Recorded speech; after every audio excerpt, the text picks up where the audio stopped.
कि what is kidney transplant basically. So basically अगर देखा जाए तो फैमिली मेंबर्स के किडनी जो है वो जनरली ट्रांसप्लांट के लिए यूज होते हैं। So every time is it true, कोई कंडीशंस होते हैं जिससे हम एलिजिबिलिटी चेक करते हैं? प्राइमम नॉन नोसियर करके एक मेडिकल टर्म होता है जिसमें we should not do harm to someone. तो एक इंसान कब यूरोलॉजिस्ट के पास जाए और कब नेफ्रोलॉजिस्ट के पास जाए? प्रोटीन प्लस या प्लस प्लस का क्या मतलब है? कितने प्रोटीन होने से डरना चाहिए? 24 hours urine collection and exactly quantify कि कितना प्रोटीन लीकेज हो रहा है। और you have partied the whole night and then you go in the morning and give the sample. Diet को किस तरह से कंट्रोल करें कि डायबिटीज ना हो और हाइपरटेंशन की बीमारी भी ना हो? India is suppose to be the diabetic capital of the world. कैसे बचा जाए इससे, और कैसे ये दोनों बीमारी एक्चुअल में किडनी का डैमेज करता है, कैसे इनिशिएट करता है, क्या होता है जिसकी वजह से किडनी खराब होना स्टार्ट होती है? How satisfied you are with the kind of health infrastructure we have in North Bengal and Sikkim both?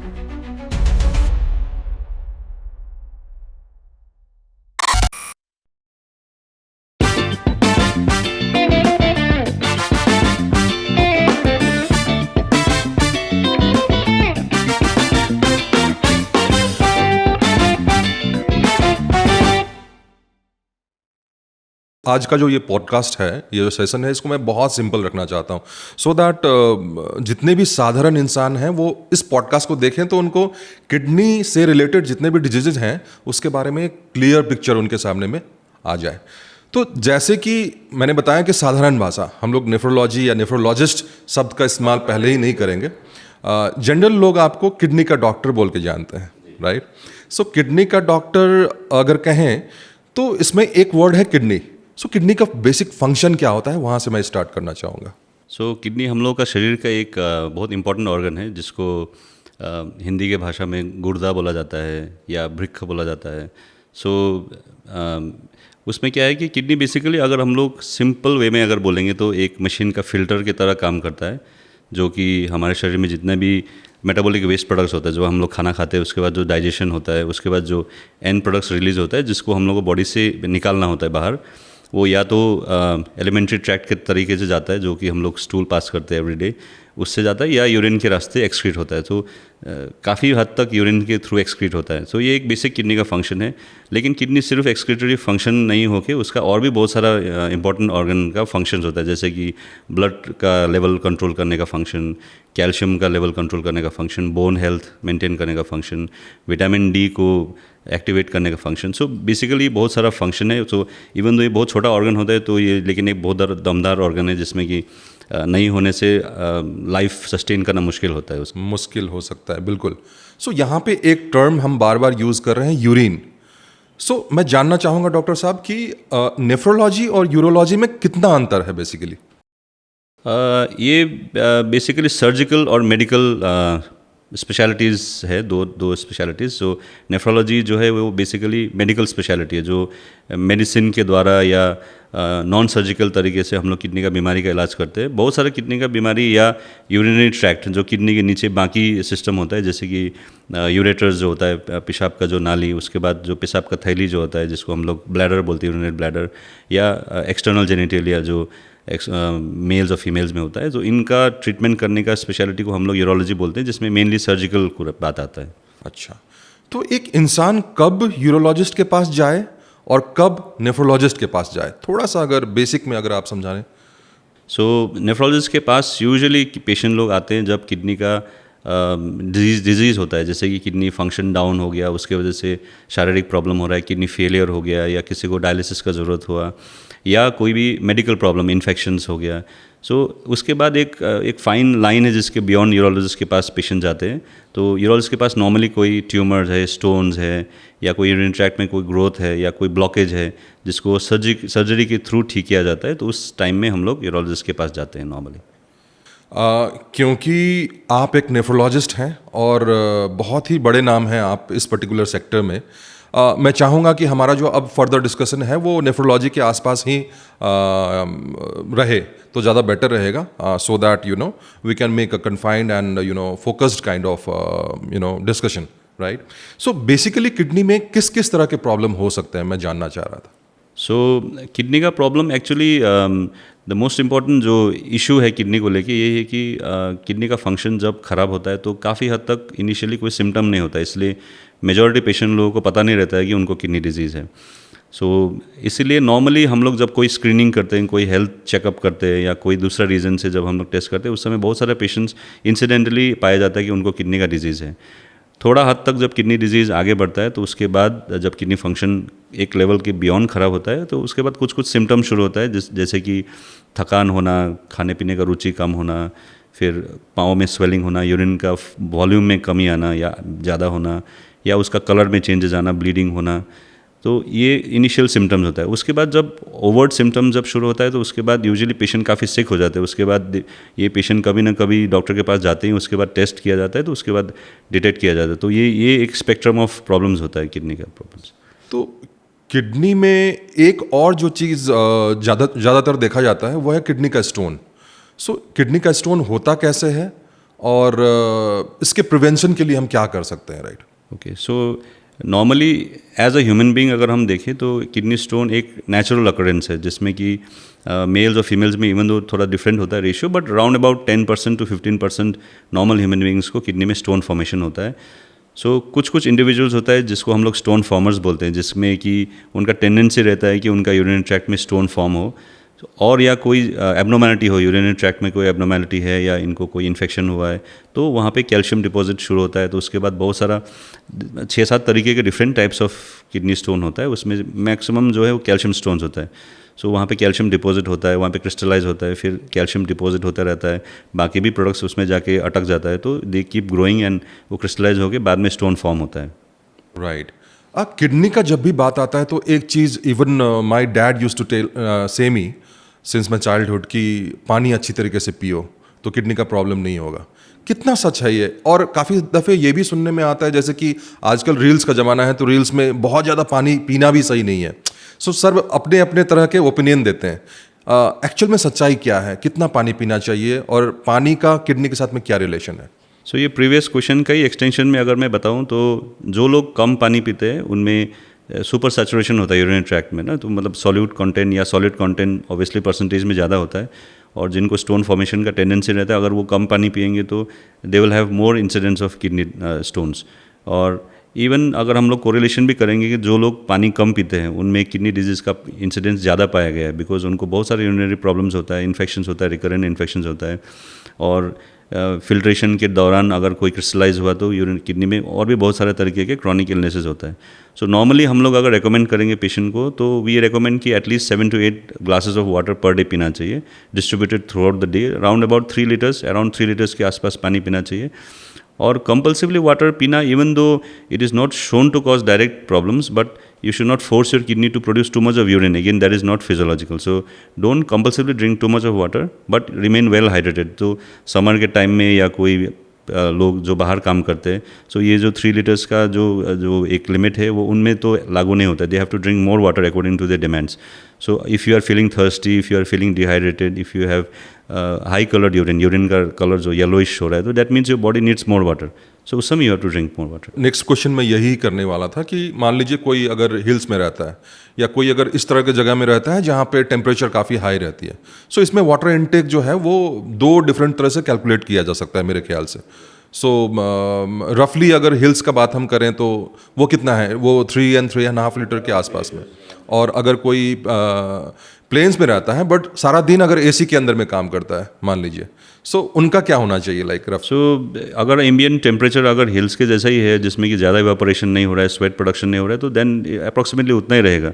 But if you are working outside, so your body will evaporate, will produce sweat, so उस समय you have to drink more water. जितना मैं research कर रहा था तो पता लग रहा था कि मतलब जनरली किडनी का जो जैसे आपने भी बताया डॉक्टर साहब, सिम्टम्स जो है वो निकल के सामने नहीं आता है पहले, राइट? कभी कभी लोग कहते हैं कि किडनी में दर्द महसूस होती है। अब ये किडनी का दर्द और फिर कमर का जो दर्द है वो कहीं ना कहीं फिर कन्फ्यूजन भी क्रिएट करता है लोगों के दिमाग में।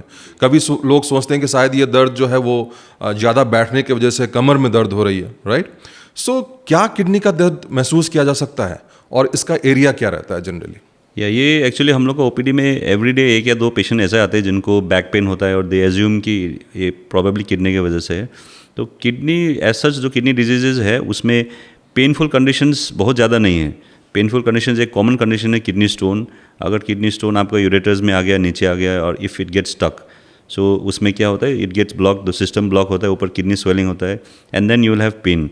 एंड अदर कंडीशन जिसमें कि किडनी सडनली एनलार्ज होता है, जैसे इन्फेक्शन हो गया किडनी के अंदर, पाइलोनेफ्राइटिस जिसको बोला जाता है, या कोई ट्रॉमा हो गया, ब्लीडिंग हो गया, सो इन कंडीशंस में पेन होता है, and that pain is quite severe. Like patient will know कि अगर ये पेन इतना हुआ तो they will not be able to sit at home and like they will try to seek care the next day, ऐसा नहीं होता है। तो they will naturally turn up in the emergency और they will have to seek the doctor immediately. So जो बाकी जो pens है, जो डल एकिंग पेन्स जो होता है, जिसको टॉलरेबल पेन्स होता है, they are usually not because of kidneys, but obviously since it is good to test once in a while, there is no harm in going and showing a doctor, but generally we can assume that kidney pains are quite severe. मैं ज़्यादातर ये कोशिश कर रहा हूँ कि अपने kidney से रिलेटेड जितने भी सिंपल टर्म्स हैं वो पहले मतलब सामने आ जाएं, सो दैट जितने भी व्यूअर्स हैं उनके लिए भी आसान हो समझने के लिए। तो मेरा अगला क्वेश्चन यही है कि क्रिएटिनाइन क्या है और ये कैसे डिसाइड करता है कि आपका किडनी जो है वो थोड़ा सा प्रॉब्लम की तरफ बढ़ रहा है। What is creatinine in basic, I mean simple terms? Okay, so there are hundreds and hundreds of metabolic waste products जो हम लोग खाने के बाद जो मैंने शुरू में बताया मेटाबॉलिज्म के बाद प्रोड्यूस होता है। सो ये नॉर्मली किडनी के थ्रू फिल्टर होता है और बॉडी में उसका एक लेवल में मेंटेन होता है कि it does not cross beyond a certain threshold. So it is generally produce every day. So this products, one of the product is creatinine. So normally हम लोग जो लैब में जो टेस्ट करते हैं किडनी का, उस समय there are few metabolic waste products जिसको हम लैब में चेक कर सकते हैं। तो उसमें से दो कॉमनली टेस्टेड प्रोडक्ट्स है, urea and creatinine. So obviously if your kidney function is down, अगर आपका फिल्टर कम काम कर रहा है और if this things get accumulated in the body, then it tends to go higher. So if it crosses a normal level, normal means हम लोग नॉर्मली 95% जो हेल्दी इंडिविजुअल्स में जो लेवल पाया जाता है उसके बियॉन्ड अगर क्रॉस करता है तो उसको हम लोग एबनॉर्मल लेवल्स बोलते हैं, high levels. So if your level crosses beyond that, then you can assume that we can tell that these patients have some sort of kidney dysfunction. जैसे हम अपने फर्स्ट क्वेश्चन से ही हम लोग लगभग क्लियर हैं कि किडनी प्रॉब्लम में सिम्टम्स निकल के सामने नहीं आती है, फिर भी कैसे पता लगाएं कि किडनी में प्रॉब्लम स्टार्ट हो चुकी है, आई मीन या फिर किडनी में कोई इश्यू है, वो how to make sure like. So the most important way to find out is health screening. So अगर आपका हाई रिस्क फैक्टर में आप आते हैं, हाई रिस्क ग्रुप में अगर आते हैं, जैसे कि आपको डायबिटीज़ है, आपका हाइपरटेंशन है, आपका फैमिली हिस्ट्री है किडनी डिजीज़ का, if you are too overweight, if your age is towards the second half of life, और if you have some symptoms like which I had told before, जैसे इजी tiredness हो रहा है without explanation, आपको भूख कम लग रहा है, if your leg start swelling up, अगर आपका यूरिन का कलर चेंजेस हो रहा है, सो ऐसा कुछ होने से, और if you have risk factors, in those cases it's better to go and test. So there simple way to test them, you either you do your urine test once, urine routine भी कर सकते हो आप, and you do your creatinine test. So these two tests will pick up majority of the illnesses, and then the other sub classifications will happen once you find out that you have a problem. Right. यहीं पे मैं समझना चाहूँगा कि जब भी हम urine routine का बात करते हैं तो वहाँ पे प्रोटीन से रिलेटेड कुछ चीज़ें हैं जो निकल के सामने आती है। तो पहला जो चीज़ है वो है प्रोटीन ट्रेस, फिर प्रोटीन प्लस या फिर plus you know it better, मैं शायद बहुत ही लेम तरीके से इसको समझने का कोशिश कर रहा हूँ। सो क्या मतलब होता है प्रोटीन ट्रेस या फिर प्रोटीन प्लस या प्लस का क्या मतलब है? कितने प्रोटीन होने से डरना चाहिए? शायद ये फिर एल्बुमिन से रिलेटेड भी कुछ है। सो थोड़ा सा इसमें if you can put some light. So again naturally भी थोड़ा सा प्रोटीन यूरिन में दिखता है, so it is a part of the kidney filtration process, but जो किडनी का जो बैरियर होता है, फिल्ट्रेशन बैरियर होता है, वो प्रोटीन को फिल्टर करने से रोकता है काफ़ी हद तक, and only some trace amount of protein is leaked, there is a level to that जो लैब्स में होता है। एंड ये जो ट्रेस 1+ बोल रहे हैं आप, इसको हम लोग क्वालिटेटिव मेथड बोलते हैं, जिसमें कि इट जस्ट शोज़ कि वेदर देयर इज़ प्रोटीनूरिया और not. So up to trace is suppose to be normal, और अगर आप 1+, 2+ देख रहे हैं तो ये यूजुअली एबनॉर्मल लेवल्स है, तो इसके बाद हम लोग इसको क्वान्टिफाई करते हैं। So simple way to do that is आप any time of the day आप जाके स्पॉट यूरिन ACR बोलते हैं, एल्बुमिन क्रिएटिनिन रेशियो बोलते हैं, या previously we used to do 24 hours urine collection and exactly quantify कि कितना प्रोटीन लीकेज हो रहा है। तो you can do either protein और albumin.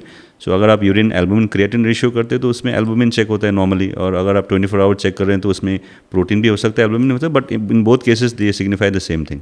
So there are lots of diseases in which we have protein leakage in the urine, and most common one of them is diabetes, and beyond that there are diseases like glomerulonephritis, in this filtration barrier becomes leaky, so after that जो urine में protein leakage शुरू होता है, और it is not normal to have more protein in the urine.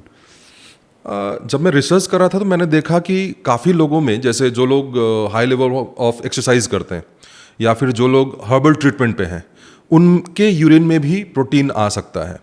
So whether it is long term proteinuria और whether it is short term, या फिर ये रिकवर होगा या नहीं, how to make sure like.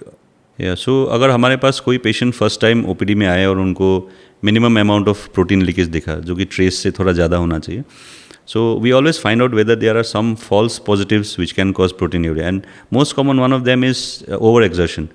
जैसे आपने बहुत हैवी एक्सरसाइज किया और जाके आपने यूरिन चेक करने के लिए दिया, और if you have been travelling for hours to reach the hospital and then you give the sample immediately, और you have partied the whole night and then you go in the morning and give the sample, और आपको कोई cardiac disease है, या आप obese है कोई कारण से, या आपको दूसरा डिजीज़ है जैसे कि थायराइड डिसऑर्डर्स हो गया। So there are lots of disorders in which this proteinuria might be transient and it might be like falsely positive. So in that case we tend to again tell them to go and remove these false positives and come back and do the second test. So उस समय if it persists then it is abnormal. क्या normal viral fever में भी protein show कर सकता है? So one more thing is fever. So if you have been running fever and you give your test, some amount of proteinuria will be there. But if it is good in amount, if it is quite high, then this sort of physiological proteinuria doesn't happen in diseases. So they are quite less in amount. कितना protein जो है वो reversible है, या फिर कितना protein अगर leak हो रहा है हमको, अगर जैसे आपने बता लगा है कि आपने क्वांटिटेटिव काइंड ऑफ टेस्ट किए, तो वेदर इट इज़ रिवर्सिबल और नॉट, और डू वी अंडरस्टैंड कि 10% किडनी खराब हो चुका है, 20% किडनी खराब हो चुका है, 30% खराब हो चुका है, how to make sure like? There are many diseases in which the proteinuria is a sign of the disease, and once the disease is cured, proteinuria tends to come down to normal. So जैसे कि मैंने बताया nephritis, जो commonly हम लोग layman terms में nephritis भी समझते हैं, तो एक्चुअली उसको ग्लोमेरुलर नेफ्राइटिस बोलते हैं। So these are diseases in which there is an inflammation of the kidney, means kidney में कोई इंजरी हो रहा है, उसके वजह से प्रोटीन लीकेज होता है। So once we are able to catch that disease and find it out and treat it, then they usually tend to come down to normal. But again there are some diseases in which kidney damage is permanent, जिसको हम लोग chronic kidney disease बोलते हैं, जैसे कि diabetic kidney disease हो गया या हाइपरटेंसिव किडनी डिजीज़ हो गया। उनमें अगर प्रोटीन्यूरिया हुआ तो नॉर्मली ये किडनी का फिल्ट्रेशन बैरियर में ब्रेकेज होने की वजह से होता है, and many of the times this might not be totally cured, and after a while the kidney function comes down. तो उसके बाद फिर क्रिएटिनिन एक्यूमुलेट होने शुरू होता है, and then we reach the next phase of the illness. जहाँ पे डायबिटीज़ का बात आता है और जहाँ पे हाइपरटेंशन का बात आता है, साथ में ही ये चीज़ जुड़ा होता है शुगर एंड सॉल्ट इनटेक के साथ में। और इंडियन डाइट का अगर हम थोड़ा सा आउटलुक देखें तो हर दिन हम लोग ये दोनों चीज़ हम लोग खा रहे होते हैं बचपन से ही। We take sugar every day, we take salt every day. क्या ये छोड़ देना चाहिए बचपन से ही, या फिर डाइट को किस तरह से कंट्रोल करें कि टू मेक श्योर कि डायबिटीज़ ना हो और हाइपरटेंशन की बीमारी भी ना हो? सो अभी तो सिचुएशन ऐसा है कि India is suppose to be the diabetic capital of the world, जिसमें कि एवरी सेकेंड और third person is going to become diabetic in a few time, in some time, and hypertension भी we are one of the highest hypertensive population in the world. And to certain extent ये हम लोगों का lifestyle और diet के साथ काफ़ी related है, because Indians consume one of the highest salt amount in the world. So हम लोग का खाने पीने में सॉल्ट बहुत ज़्यादा मात्रा में होता है, and this is the main reason why hypertension is quite common, and the downfall of that is हम लोग के यहाँ पे cardiovascular disease, heart attack, stroke भी दुनिया में हाईएस्ट परसेंटेज में मिलता है। एंड उसके ऊपर couple to that we are more prone to have diabetic problems. It is both genetics, it is both because of our past, because of the change in diet, sudden जो हम लोग का economic standard में improvement हुआ है, and then we have stopped exercising, we are leading a sedentary life, and the diet that we take, we are a more carbohydrate based diet. हम लोग ज़्यादा स्टार्च खाते हैं rather than a balanced good amount of protein and starch. So because of all these reasons, we are much higher risk of having diabetes and hypertension, and the downfall of that is a higher percentage of kidney diseases and heart diseases as well.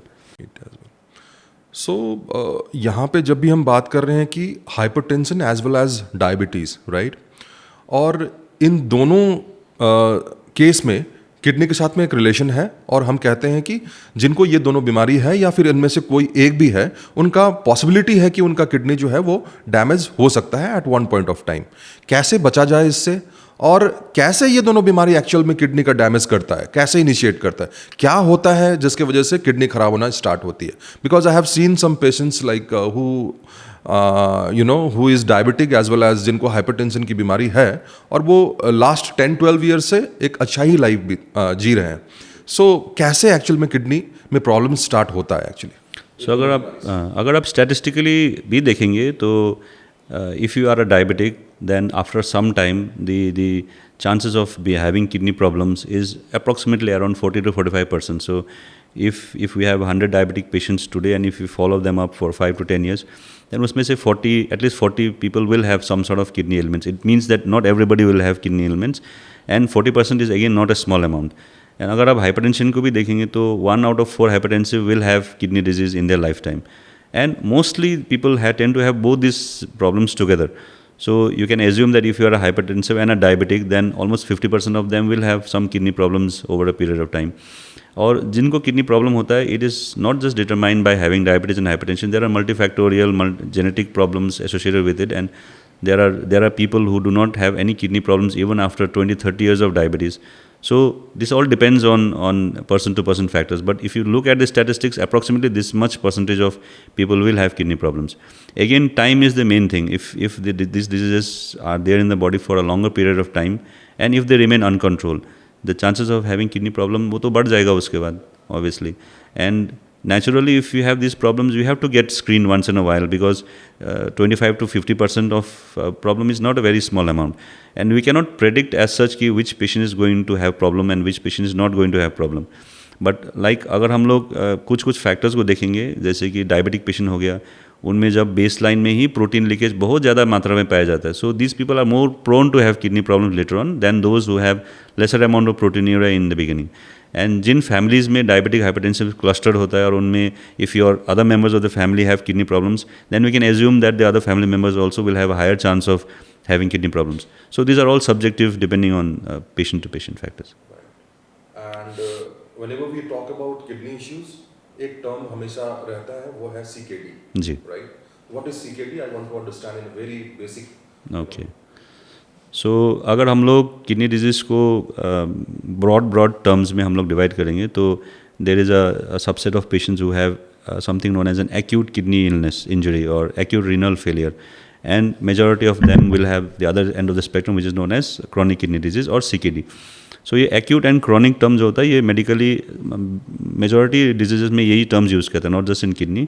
So they will have chronic liver disease, they might have chronic obstructive pulmonary disease. So this chronic term is use across other illnesses also, but chronic term itself means कि this disease is now set in, like it does not get cured as such, and with time it tends to relentlessly progress with age and with uncontrolled risk factors if it persists.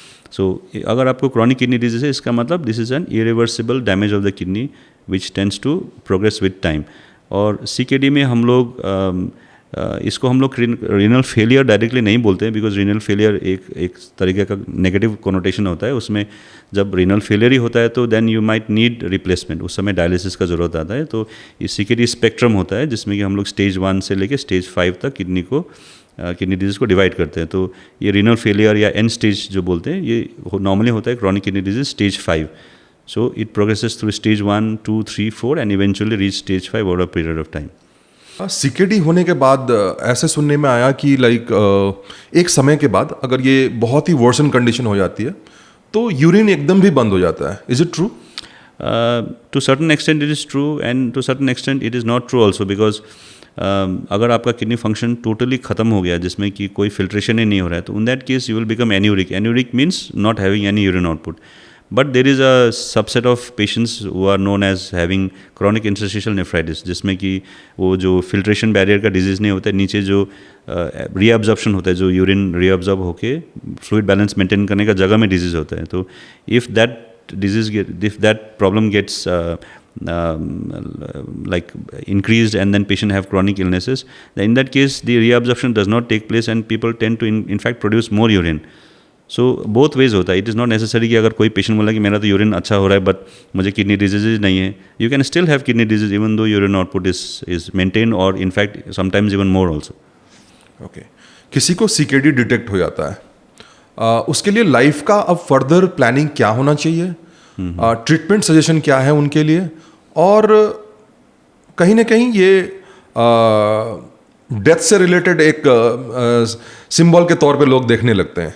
कितना डरना चाहिए और बचने के chances कितना है? अगर आपका सीकेडी अर्ली स्टेजेस में है, स्टेज 2 स्टेज 1 में है, तो good amount of time will be there जिसको हम लोग मैनेज करके we can slow it down.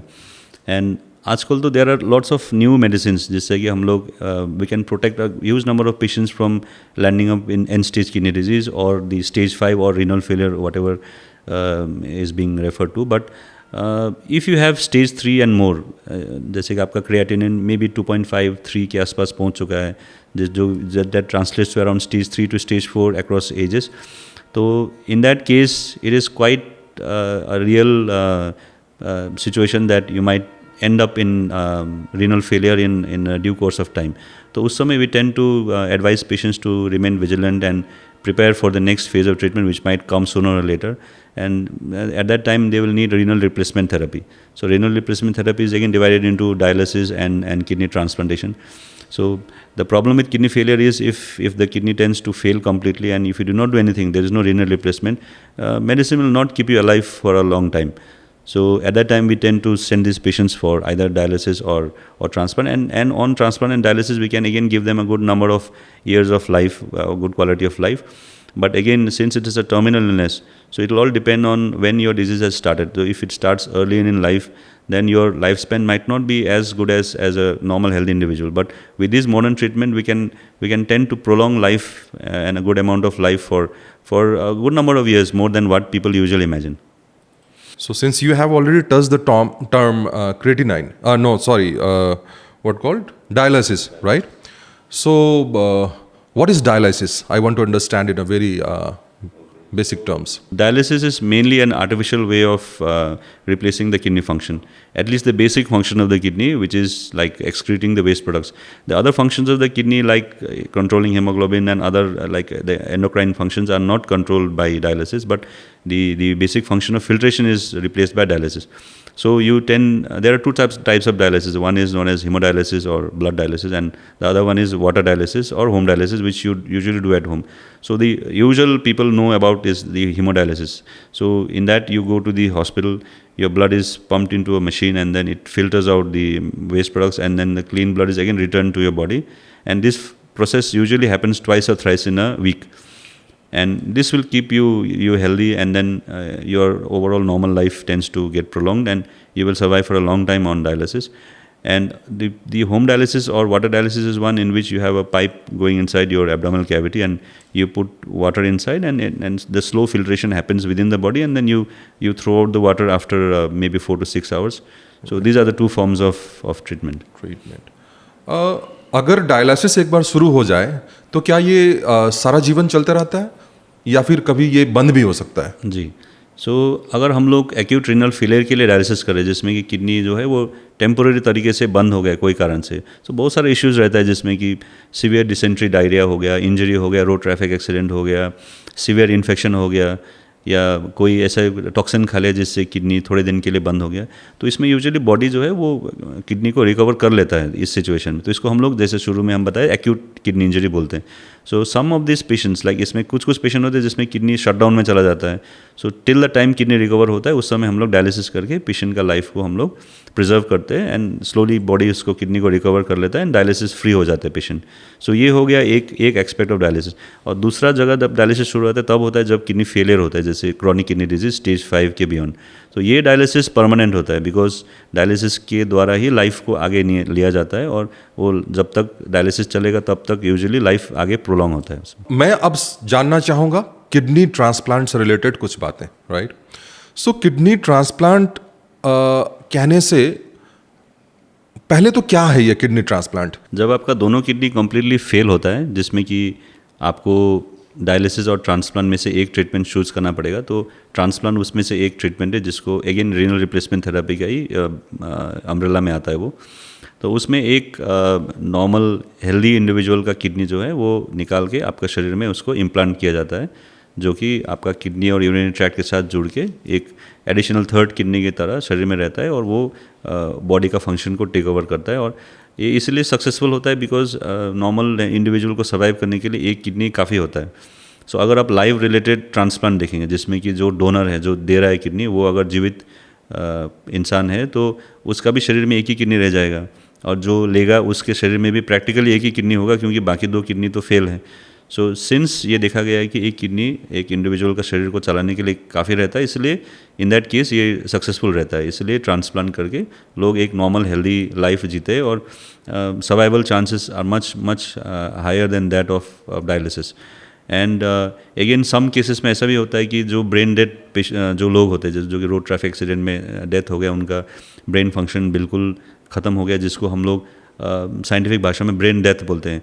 और इफ़ ऐसे ब्रेन डेथ का रिलेटिव्स अगर इच्छुक है उनका किडनी दान करने के लिए, तो कैडेवरिक ट्रांसप्लांट बोलते हैं इसको, जिसमें एक मृत शरीर से हम लोग किडनी शट डाउन होने से पहले निकाल के उसको अगेन ट्रांसप्लांट करते हैं, जिसको अगेन कैडेवरिक ट्रांसप्लांट बोलते हैं। सो ये दो सिनेरियोज होता है ट्रांसप्लांट के लिए, और ये बेसिकली आपको एक एक्स्ट्रा किडनी मिल रहा है शरीर में, जो कि आपको डायलिसिस फ्री भी बनाएगा और एक नॉर्मल हेल्दी किडनी फंक्शन ले लेगा। और जो सिर्फ फिल्ट्रेशन फंक्शन टेक ओवर करता है डायलिसिस, एक हेल्दी किडनी जब डालेंगे तो बाकी किडनी का फंक्शन भी ऑब्वियसली वो टेक ओवर करता है। सो उसमें नंबर ऑफ मेडिसिन भी कट डाउन होता है, और किडनी फेलियर की वजह से जो प्रॉब्लम्स एक एंड स्टेज पेशेंट भोगते हैं, तो ये सब चीज़ यूजुअली रिकवर हो जाता है उससे। राइट। सो बेसिकली अगर देखा जाए तो फैमिली मेम्बर्स के किडनी जो हैं वो जनरली ट्रांसप्लांट के लिए यूज होते हैं। तो जनरली क्या मैं डायरेक्टली कह सकता हूँ कि मैं अगर पिता हूँ और मेरे बेटे को अगर कोई सीकेडी टाइप कोई डिजीज़ हुआ है और उसको ट्रांसप्लांट चाहिए, तो आई एम एलिजिबल?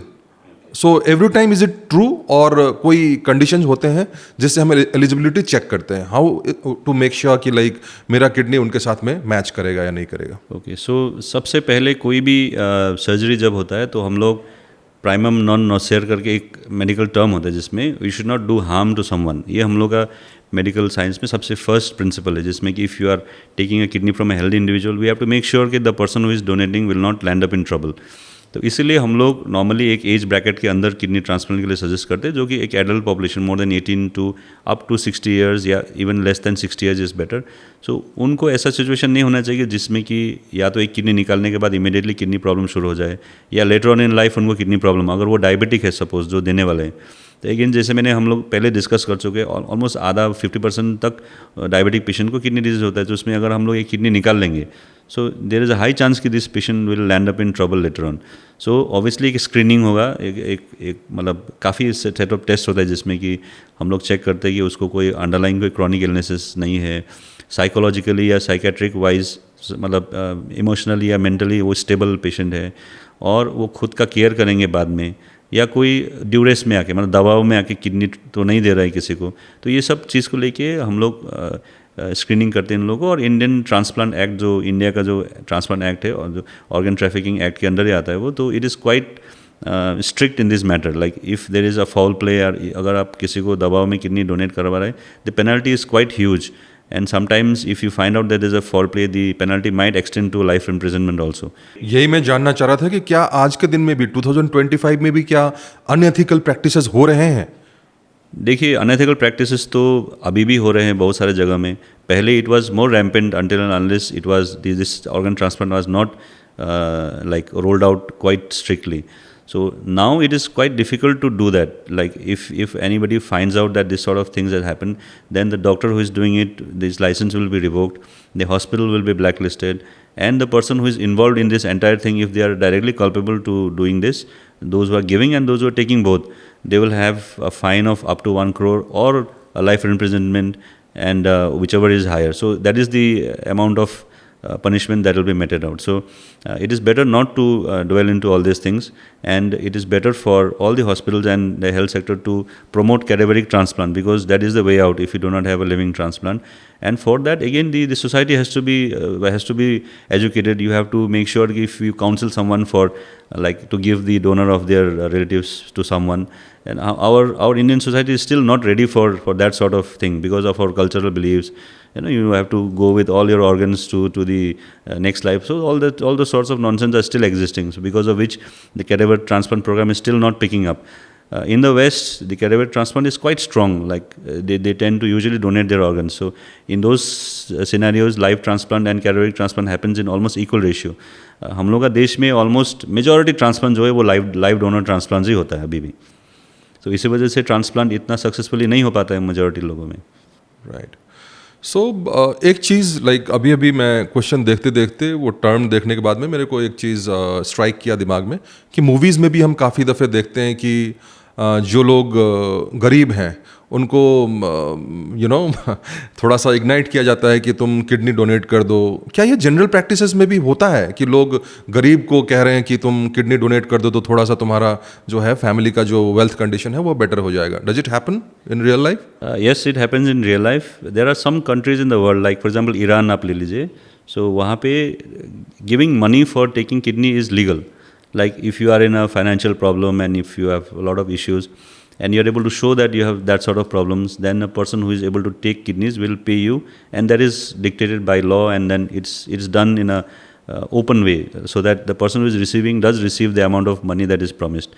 अब इंडिया में देखिए, our society is an unequal society and इसमें this sort of foul play happens.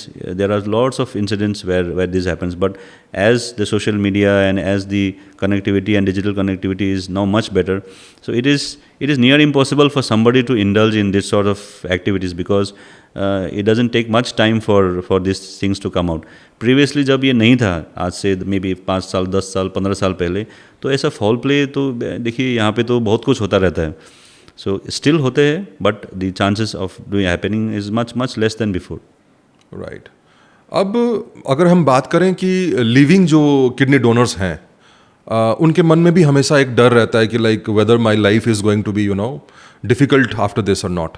थोड़ा सा उनके पर्सपेक्टिव से थोड़ा सा अगर आप समझाएं कि लाइक कितना टफ हो सकता है उनके लिए आने वाले दिनों में, या कितना सेफ है या कितना अनसेफ है उनके लिए, like whether they should donate for their family members और नॉट. ऑफ कोर्स जब फैमिली की बात आती है तो लोग इमोशनली भी चीज़ों को प्रोएक्टिवली पार्टिसिपेट करते हैं इन सारे चीज़ों में, बट कितना सेफ रहता है उनके लिए ये समझना चाहूँगा. ओके.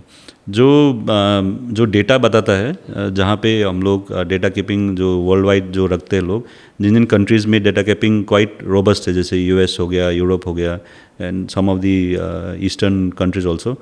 तो it is seen that if you take a group of patients who have donated और individuals who have donated to their loved ones, और एक नॉर्मल पॉपुलेशन का अगर आप इक्वल अमाउंट ऑफ लोगों को आपने फॉलो अप किया for another 40-50 years, so it is seen that those who have donated their kidneys, they tend to have a little bit more survival than these people.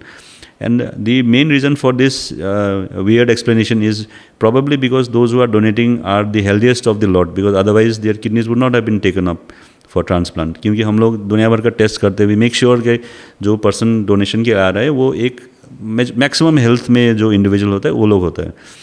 और दूसरा चीज़ है कि जो लोग डोनेट कर रहे हैं kidney, so since you have only one kidney left, so counseling होता है, they are followed up, so they tend to get more conscious about their health. तो ये जो हेल्थ चेकअप होता है, डोनर्स लोग ज़्यादा हेल्थ चेकअप करते हैं क्योंकि they are worried about what is going to happen next, and they tend to get like diagnosed much earlier. अगर उनको दूसरा भी कोई इलनेसेस है तो वो हेल्थ चेकअप के जरिए so they tend to find it out. But देखिए ये मिसकॉन्सेप्शन तो रहेगा ही, बिकॉज अगेन जैसे हम शुरू का क्वेश्चंस में बात कर रहे थे कि 10 to 20% ऑफ हेल्दी इंडिविजुअल्स को क्रॉनिक किडनी डिजीज होता है. तो even if you are a donor, you will again have to live with that same risk factor later on in life. So sometimes it is just going to be just like which came first, either donation came first or kidney disease came first. तो आप even donation के बाद भी आपको risk तो उतना ही रहेगा जितना एक नॉर्मल पर्सन को है. सो उस डोनेशन के बाद 10-15 साल के बाद आपको कोई किडनी डिजीज हुआ, तो it is not very right to blame just the donation on that also. And again आप अगर अनहेल्दी लाइफ स्टाइल जी रहे हैं, आप डायबिटिक हो गए, आप डायबिटीज़ का केयर नहीं कर रहे हो, you can still become hypertensive later on in life, आप उसका भी केयर नहीं किए, आप एकदम मतलब अनहेल्दी लाइफ स्टाइल जी रहे हो, you don't moderate on your salt intake, and you are leading a very very bad lifestyle, then you are just looking for trouble. So donors have to be counseled. So एक entire set of psychological counseling होता है donors का, to make sure कि they will take care of themselves later on. Right so अभी तक जितना भी मैंने क्वेश्चन किया है लाइक मुझे तो लाइक काफ़ी समझ में आ चुका है कि like how this particular disease works and how to take care of our body and as far as kidney is concerned. कुछ मिथ एंड मिथ बस्टर्स उससे रिलेटेड हम कुछ बातें करेंगे. जैसे साधारणतः सुनने में आता है कि अगर आपके किडनी में स्टोन है तो आपको बियर या अल्कोहल लेना चाहिए. कितना सच है ये तो मिथ ही है, बिकॉज स्टोन का जो मोस्ट इम्पॉर्टेंट जो तोड़ है वो पानी है. मतलब if you drink lot of water, so ये सिंपल तरीके से आप देखेंगे तो आप सैचुरेशन को कम करके you are making the urine more dilute. Means आप फ्लूइड कंटेंट बढ़ा रहे हो, सॉलिड कंटेंट कमा रहे हो. तो ये करने से क्या होता है, तो जाके वो जो डिपॉजिट्स होता है किडनी में ये कम होता है. And if the urine is flowing, जो छोटा साइज़ का स्टोन होता है, they tend to roll out from the urinary tract and fall out. So basic funda यही होता है कि जिसमें कि हम लोग पानी पी रहे हैं, और पानी पीना इतना आसान नहीं है. If you tend to tell people to drink 4 liters of water, none of them will drink 4 liters of water. But if you tend to tell them to drink a litre of beer every day, so they will jump on the beer. So many of the times this is what happens. So this is a myth.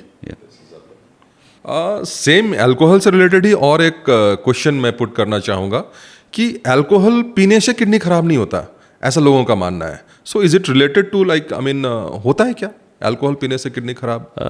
Directly और indirectly तो खराब होगा. Directly may not be. Directly अगर आप moderately alcohol ले रहे हैं तो it might not damage the kidneys directly. But आप अगर ज़्यादा ही अल्कोहल पी रहे हैं तो उसके साथ ऑब्वियसली आपका खाने पीने में सॉल्ट कंटेंट तो रेस्ट्रिक्टेड नहीं होने वाला है. And you tend to get indirectly आपका ब्लड प्रेशर बढ़ेगा, एंड इनडायरेक्टली उससे किडनी डिजीज़ होगा. और अगेन आधा किडनी पेशेंट्स को तो डायबिटिक हाइपरटेंशन भी होगा अगर आप अल्कोहल लेंगे और आप उसके साथ बहुत सारा खाने पीने में कंट्रोल, अगेन आपका डायबिटीज़ अनकंट्रोल होगा, और इनडायरेक्टली अगेन किडनी को इफेक्ट होगा. And kidney disease patients are more prone to have cardiac problems.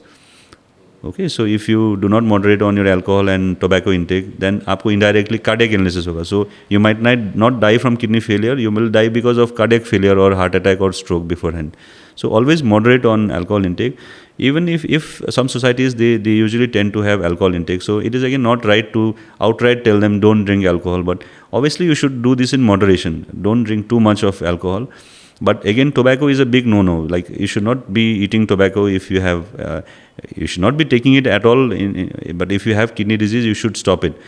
But alcohol, if there are societies which do drink, it is not right to tell them outright don't do so. But please do it in moderation. सो इसी तरह से एक बहुत बड़ा myth है जो generally first वाला जो तो मिथ था वो काफ़ी लोगों में दिमाग में होगा भी या नहीं भी हो सकता है, बट ये चीज़ मुझे लगता है कि हर लोगों को ही दिमाग में है, पेन किलर खाने से किडनी डैमेज होता है. अच्छा, हाउ ट्रू इज़ दिस? ये वो तो एक मिथ नहीं है, because pain killer will cause kidney damage. But primary pain killer induce जो किडनी डैमेज होता है, इट हैपन्स जब आप पेन किलर बहुत ज़्यादा मात्रा में कंज्यूम करेंगे. And that amount is usually in kilograms over a period of many years. So अगर आप daily पेन किलर खा रहे हो for years and years, then you will have pain killer related kidney disease.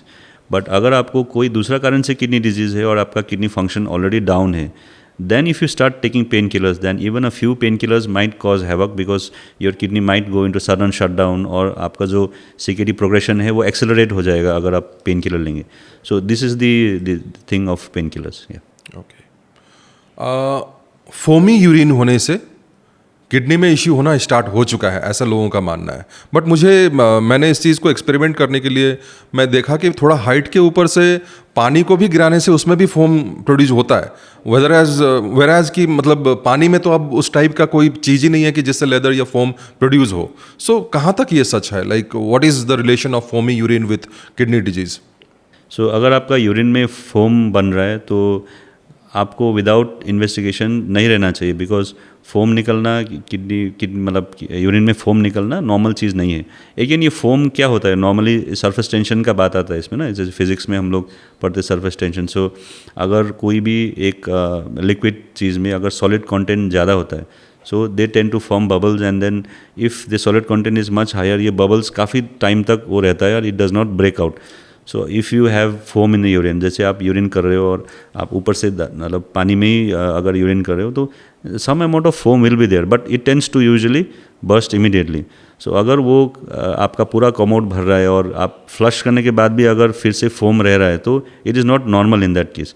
So उस समय आपको जाके urine test करना चाहिए, because you might have protein leakage in the urine और blood coming out in the urine, and it is not a normal thing.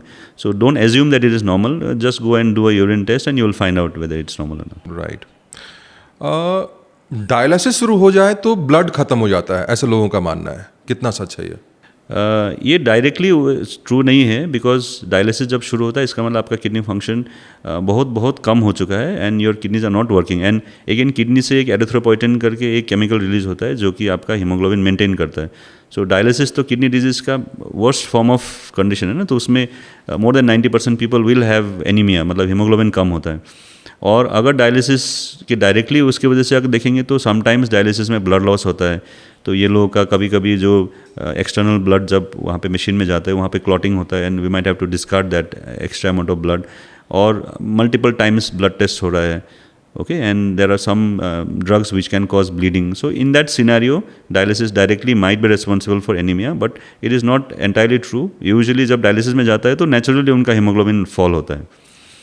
Right. अब इसके बाद कुछ चीज़ें हैं जो मुझे कंफ्यूज कर रही थी जब मैं इस पर्टिकुलर सब्जेक्ट पे मैं थोड़ा सा रिसर्च कर रहा था. जैसे जनरली आज के ज़माने में सोशल मीडिया का ज़माना है, और अगर हम कुछ भी सर्च करते हैं कहीं पे भी तो उससे रिलेटेड एडवर्टीजमेंट या फिर रील्स या वीडियोस हमें दिखाए जाते हैं. राइट. सो आई केम अक्रॉस सम वीडियो जो क्लेम कर रही थी, और पता नहीं उनका फिर पॉपुलैरिटी बहुत ही गजब का है इंडिया में. राइट.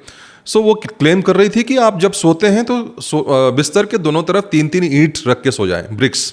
सो इससे आपका जो किडनी का जो हेल्थ है वो सही रहेगा, या फिर अगर आप डायलिसिस में भी हैं तो वो बंद भी हो सकता है. What about this kind of claims?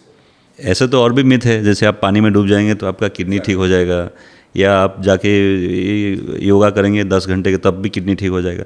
देखिए, किडनी फेलियर जो होता है it is an irreversible natural condition, और जब नेचुरल कोई कंडीशन ह्यूमन बींग्स को होता है and you have kidney failure because of that, there is absolutely nothing naturally that can reverse your kidney function. And science is still not so much developed कि आप ऐसे failed organ को आप वापस कर देंगे. ये तो this is absolutely ridiculous, because ऐसा तो नहीं होगा. अगेन दिस अगर कोई patient is, if somebody is dealing with a terminal illness and if somebody thinks के okay this disease doesn't have a cure, या ये तो बढ़ने ही वाला है कोई भी हालत में, तो ये डूबते को तिनके का सहारा जैसा बोलते हैं ना हम लोग. तो if somebody comes and tells you कि ओके ये करने से आप ठीक हो सकते हैं, then people tend to try it. See, putting bricks on both sides, these are all harmless things. It's okay if you want to do for your own satisfaction, is all right, do it. But there are so many things that people do which can cause them direct harm. Okay, like delaying dialysis, for example, like doing this will delay your dialysis. Now, delaying dialysis is life-threatening because you will die if you do not do dialysis on time. Isn't it? So, वो तो फिर claim कर रहे हैं कि मतलब dialysis आप बंद ही कर दीजिए और कुछ अपने फूड हैबिट्स में चेंजेस लाइए और आपका डायलिसिस बंद हो जाएगा. so if dialysis, अगर डायलिसिस समय से पहले शुरू हुआ और आप ये सब चीज़ करेंगे, सो ऑब्वियसली उसके बाद आपका डायलिसिस डिले तो होने ही वाला है. तो that means your medical treatment should be proper before dialysis. And अगर किसी पेशेंट को after doing all this medical treatment you will need dialysis, means you will need dialysis. तो ऐसा कोई सिस्टम ऑफ मेडिसिन या कोई और सिस्टम ऑफ ट्रीटमेंट तो है नहीं जिससे आप डायलिसिस मुक्त हो सकते हैं. तो ये तो सारा कुछ मिथ ही है. बिकॉज अगर ऐसा हो गया तो देखिए, जैसे हम शुरू में बता रहे थे 10% ऑफ जो पॉपुलेशन को किडनी डिजीज़ होता है, तो आप इमेजिन कीजिए कि 1.4 बिलियन में 10% का मतलब तो 14 करोड़ लोग किडनी डिजीज़ से हम जूझ रहे हैं यहाँ पे. उसमें से 10% लोग लास्ट स्टेज तक पहुँचते, तो तकरीबन कितना 1 crore people are on dialysis in India. If you think that not all of them receive dialysis because of unavailability and ignorance or financial reasons. So if there is a mode of treatment which is going to cure this many amount of people, then we will have an entire city built on people who are recovering from dialysis. So if you think logically, this is how we should think logically, because ऐसा होने से तो सारा लोग वहीं पे आके बैठेंगे ना, तो एक बड़ा मेट्रो सिटी हो जाएगा डायलिसिस पेशेंट के लिए. So please do not fall for all these ridiculous things because these are not right. Right. अब अंत में 2 क्वेश्चन पुट करना चाहूँगा जो जनरली इस पर्टिकुलर सब्जेक्ट से रिलेटेड नहीं है, दो this particular session was not on the biographical aspect of your life, but I really want to know how do you manage time? I mean, being a doctor and that too being a very famous doctor जिनको सब meet करना चाहते हैं. अगर जिनको भी kidney से related कोई भी इशू है तो they want to meet you at least in Siliguri, right? So कैसे आप लाइफ में मेक श्योर करते हैं कि आप अपने फैमिली को भी टाइम दे पाएँ, उसी बीच आप बुक भी लिख लेते हैं, एक अच्छे ऑथर के रूप में भी साबित होते हैं और आपकी बुक जो है वो अच्छे लेवल पर मतलब अमेजन पे भी रैंक करती है. So how do you do this, like how do you manage your life?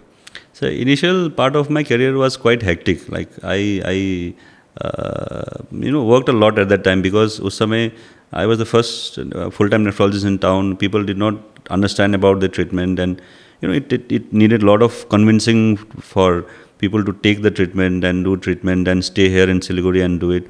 And like this took a lot of time. Like for seeing one patient, I used to take a very, very long time. So because of that, my work hour was stretched throughout the day, and I'm very infamous for going home very, very late and seeing patients late in the night. So slowly over a period of time, the scenario is changing. Now people are more educated and like they come well prepared with data, and it doesn't take much time for me to explain to them about this. And since we have a lot of social platforms, we can always tell them to go and like research it online. And convincing time has come down, so we tend to manage to see patients much faster now compared to before, and because of which my working hours are now slowly coming down, and I get again, it's a myth that I don't get time. I take out time for myself, and I am a very avid traveler, as you know, and I make sure that once I'm quite fatigued and like I feel that I cannot do much, I usually take a break and then come back refreshed and again get back to my work. Right. And एक बहुत ही शायद आज का एक vital question, हालांकि इस particular topic में मैं फिर काफ़ी सारा सेशन और करना भी चाहूँगा because are people in this particular region, north Bengal या सिक्किम का ही अगर हम बात करें तो उनको लगता है कि यहाँ का जो हेल्थ सेक्टर है that's not up to the mark जितना होना चाहिए. आप कितना सेटिस्फाइड हैं? इतने साल हो गए आपको इस पर्टिकुलर सेक्टर में, आप अच्छा नाम एक हासिल किया है आपने. So how satisfied you are with the kind of health infrastructure we have in north Bengal and Sikkim both? Okay, we actually staying in a like second and third tier city. We suffer from this problem of not having enough in the local scenario, because if you want to build up a hospital which has everything in it, so for that you will need to put in a lot of investment, and there is a lot of thing that goes into building a hospital. And if you want to make a state-of-the-art hospital, then the investment is huge, and for that you will need a population base which will support that sort of huge investment. If you go to a metro city and like you have a hospital which have 2,000 beds, 3,000 beds, and you have almost everything on this earth on that place, so that is not possible in a smaller city. But now we are not a small city anymore. Like Siliguri is a very big city, and slowly the hospitals are now developing compared to before. And we have almost, when I had come, there were hardly 1 or 2 dialysis units in this entire city, and now we have more than 30 dialysis units just within Siliguri itself. And we have transplants happening now here. And in the future, we'll have much more developments that will happen. And obviously, since the population is expanding and the communication and connectivity has improved, so I see a good future in the health sector here, and we just need people to trust the local setup. And if there are shortcomings, it is always good for a healthy criticism so that the things improve. And the smaller hospitals are now slowly upgrading, and good hospitals are coming in. So over my entire journey of last 13 to 14 years, I see a distinct change in the way in which things are improving. And I don't blame people for going out of the town to seek better setup, because obviously there are setups which are better outside for those things which are not being done here. And we as practitioners in this local city have to inform people of those things that are possible here and those things that are not possible here. And therein lies this sort of ethical or maybe like a professional truth that we have to maintain, that okay, this is not something which we will be able to do here, and you then move out. But again, if you do not do that, people tend to keep moving out even in the initial phases of treatment when it is not at all required to go out. And in my own personal experience, the people who actually suffer from this sort of like ethical issues and confusion is those people who are from lower poor socio-economic status. Like those who are rich, they tend to go out immediately. There's no issue. But because of this fashion of going out, people from villages, those who have meager income, they are again brainwashed to go out, and they usually sell their property and go out for treatment, for the same treatment that is available here. So again, this is an entire social change. It takes time. We all have to be patient and wait for things to develop. Yeah. We will surely discuss and elaborate on this particular topic in coming future. Thank you so much, and it was really a nice session and full of knowledge and wisdom as well.